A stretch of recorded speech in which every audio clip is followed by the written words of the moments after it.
Kita ini diperintahkan oleh Allah untuk menjadi insan. Makanya Rasulullah SAW diutus oleh Allah itu ada orang yang berpendapat bukan untuk Islam tapi untuk akhlak. Sesuai dengan statementnya Rasulullah, dengan kaulnya, sunnah kauliyahnya atau hadis lisannya Rasulullah, apa innama bu'istu liutammima makarimal akhlak. Aku ini diutus bukan untuk Islam tapi untuk akhlak. Itu ada orang yang berstatement begitu. Makanya Nabi Muhammad itu bukan beragama Islam tapi membawa akhlak. Cuman pemahamannya separuh. Makanya kita pemahamannya harus holistik. Holistik itu menyeluruh, mendalam. Jadi ada orang yang tahu, ada orang yang ngerti, ada orang yang paham. Kita harus tatanannya pada sampai paham. Ya kan?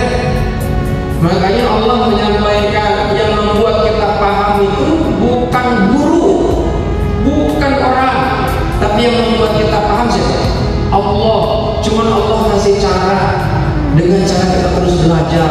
Belajar itu makanya nggak boleh sekali, harus terus menerus sesuai dengan kaulnya Rasulullah, minal mahdi ilal mahdi, dari sejak lahir sampai meninggal dunia. Jadi nggak ada istilah terlambat itu belajar. Apalagi sekarang eranya era kemajuan ilmu pengetahuan, kemajuan teknologi. Dengan kemajuan ilmu pengetahuan dan teknologi ini sekarang nggak ada batasan untuk belajar. Di mana saja bisa belajar. Kapanpun kita bisa belajar. Dengan cara apa? Dengan menggunakan teknologi. Jadi kita ini punya handphone bukan hanya sekedar gaya-gaya. Kita ini bisa dijadikan sebagai sarana untuk menuntut ilmu. Enggak hanya di sini, sekarang ada online. Ya kan? Yang penting jangan tidur.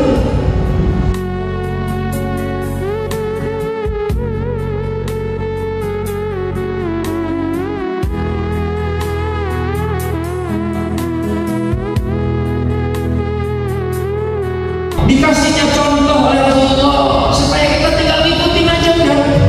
Enaknya kita ini sudah ada contoh. Kalau belum ada contoh kita bingung berapa. Ya, makanya jangan contoh yang lain, contoh Rasulullah. Kalau kita ngefans sama Rasulullah, kalau kita punya surat teladan Rasulullah.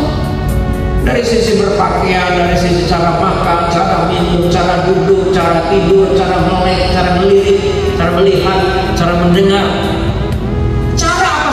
Itu diajarkan Rasulullah SAW. Itulah pentingnya akhlak.